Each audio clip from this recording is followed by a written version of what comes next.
നമസ്കാരം. പത്തനംതിട്ട മലയാലപ്പുഴ ദേവീക്ഷേത്രത്തിൽ ദർശനത്തിനെത്തിയ വീട്ടമ്മയുടെ 4.5 പവൻ സ്വർണ്ണമാല കവർന്ന നിരവധി പിടിച്ചുപറി കേസുകളിലെ പ്രതികളായ 2 നാടോടി സ്ത്രീകളെ മലയാലപ്പുഴ പോലീസ് ദിവസങ്ങൾക്കകം പിടികൂടി. തമിഴ്നാട് വെള്ളാച്ചി പള്ളിവാസൽ കോട്ടൂർ ഡോർ നമ്പർ 75 ഏഴിമലയുടെ ഭാര്യ ജോലി, തമിഴ്നാട് രാജപാളയം തെൻട്രൽ നഗർ ഗണേശന്റെ ഭാര്യ പ്രിയ എന്ന് വിളിക്കുന്ന ജക്കമ്മാൾ എന്നിവരാണ് അറസ്റ്റിലായത്. ഈ മാസം 1 രാവിലെ 8:30-നും 9:00-നും ഇടയിലാണ് ക്ഷേത്രത്തിന്റെ ശ്രീകോവിലിന് സമീപം വെച്ച് സംഘം വീട്ടമ്മയുടെ മാല പറിച്ചത്. പത്തനംതിട്ട തോന്നിയാമല പട്ടംതറ കിഴക്കേക്കര വീട്ടിൽ സുധാ ശശിയുടെ 3 ഗ്രാമുള്ള താലിയും 1 ഗ്രാം ലോക്കറ്റും അടക്കം 4.5 പവന്റെ മാലയാണ് നഷ്ടമായത്. 3,15,000 രൂപയുടെ നഷ്ടം കണക്കാക്കുന്നു. അന്ന് തന്നെ വീട്ടമ്മ മലയാലപ്പുഴ പോലീസ് സ്റ്റേഷനിൽ പരാതി നൽകിയിരുന്നു. SCPO അജിത് പ്രസാദ് മൊഴി രേഖപ്പെടുത്തി. SI VS Kiran case register ചെയ്ത് അന്വേഷണം ആരംഭിച്ചു. ക്ഷേത്രത്തിലെ CCTV ദൃശ്യങ്ങൾ പോലീസ് പരിശോധിച്ചപ്പോൾ പ്രതികളെന്ന് സംശയിക്കുന്ന 3 സ്ത്രീകൾ വീട്ടമ്മയുടെ മുന്നിലും പിന്നിലുമായി നിൽക്കുന്നത് കണ്ടു. തുടർന്ന് ഇതിനെ കേന്ദ്രീകരിച്ച് പോലീസ് അന്വേഷണം നീങ്ങി. പ്രതികളിൽ ഒരാളായ രതി, മധു, അനു എന്നീ പേരുകളിൽ അറിയപ്പെടുന്ന സ്ത്രീക്ക് സമാനമായ കുറ്റകൃത്യത്തിന് തിരുവനന്തപുരം വഞ്ചൂർ പോലീസ് സ്റ്റേഷനിൽ കേസ് രജിസ്റ്റർ ചെയ്തിട്ടുള്ളതായും അറസ്റ്റ് ചെയ്യപ്പെട്ട് ജുഡീഷ്യൽ കസ്റ്റഡിയിൽ കഴിഞ്ഞു വരുന്നതായും അന്വേഷണത്തിൽ വ്യക്തമായി. മറ്റ് 2 മോഷ്ടാക്കളെ തേടിയുള്ള അന്വേഷണത്തിൽ സംഭവശേഷം പാലക്കാട്, തമിഴ്നാട് അതിർത്തി സ്ഥലങ്ങളിൽ ഈ സ്ത്രീകൾ തങ്ങുന്നതായും വിവരം ലഭിച്ചു. ജില്ലാ പോലീസ് മേധാവിയുടെ നിർദ്ദേശപ്രകാരം രൂപീകൃതമായ പ്രത്യേക അന്വേഷണ സംഘം അവിടെയെത്തി വിശദമായ അന്വേഷണം നടത്തി.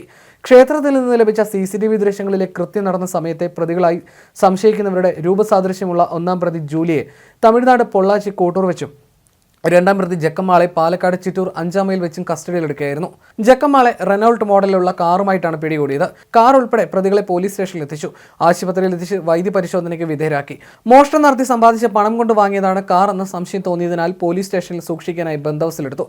വനിതാ പോലീസ് ഉദ്യോഗസ്ഥരായ സുബി, ശ്രീദേവി എന്നിവരുടെ നേതൃത്വത്തിൽ പ്രതികളെ ദേഹപരിശോധന നടത്തി. 3 മൊബൈൽ ഫോണുകൾ കണ്ടെടുത്തു. എന്നാൽ മോഷണ മുതലുകൾ കണ്ടെത്താനായില്ല.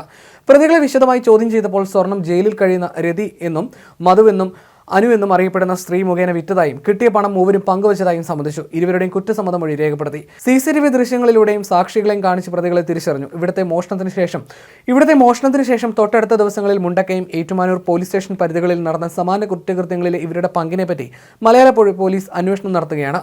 ഭക്തജന തിരക്കുള്ള ഞായറാഴ്ച ദർശനത്തിനെത്തുന്ന വ്യാജന ക്ഷേത്രത്തിനുള്ളിൽ കയറി ഭക്തരുടെ വിലപിടിപ്പുള്ള ആഭരണങ്ങൾ മോഷണം നടത്തണമെന്ന ഉദ്ദേശത്തോടു കൂടിയാണ് പ്രതികൾ എത്തിയതെന്ന് അന്വേഷണത്തിൽ തെളിഞ്ഞു. ഇവരെ സംബന്ധിച്ച അന്വേഷണം പോലീസ് വ്യാപകമാക്കിയിട്ടുണ്ട്. 1-ാം പ്രതി തൃത്താല, വടക്കാഞ്ചേരി, നെന്മാറ പോലീസ് സ്റ്റേഷനുകളിലും 2-ാം പ്രതി പാലാരിവട്ടം, കൊടുങ്ങല്ലൂർ, പത്തനംതിട്ട എന്നീ പോലീസ് സ്റ്റേഷനുകളിലും രജിസ്റ്റർ ചെയ്ത മോഷണ കേസുകളിൽ പ്രതിയായിട്ടുണ്ടെന്നും അന്വേഷണത്തിൽ വ്യക്തമായി. വഞ്ചൂർ സ്റ്റേഷനിലെ കേസിൽ ജുഡീഷ്യൽ കസ്റ്റഡിയിൽ കഴിയുന്ന 3-ാം പ്രതിയെ ജയിലിലെത്തി ഫോർമൽ അറസ്റ്റ് ചെയ്യേണ്ടതും കൂടുതൽ തെളിവുകൾ ശേഖരിക്കേണ്ടതും മോഷ്ടിച്ച മാല കണ്ടെത്തേണ്ടതുമുണ്ട്. പത്തനംതിട്ട DYSP S അർഷാദിന്റെ മേൽനോട്ടത്തിലുള്ള പ്രത്യേക അന്വേഷണ സംഘമാണ് പ്രതികളെ പിടികൂടിയത്. മലയാലപ്പുഴ പോലീസ് ഇൻസ്പെക്ടർ KS വിജയന്റെ നേതൃത്വത്തിലുള്ള അന്വേഷണ സംഘത്തിൽ SIമാരായ VS Kiran, B Prasannan Pillai, grade SI AP Ajikumar, SCPO Ajith Prasad, CPOമാരായ Jyothish Kumar, D Amalraj, S Anil, R Arjun, R Arunraj, R Vishnuraj, M Priyesh, KR Praveesh എന്നിവരാണ് ഉണ്ടായിരുന്നത്. പ്രതികളെ കോടതിയിൽ ഹാജരാക്കി റിമാൻഡ് ചെയ്തു.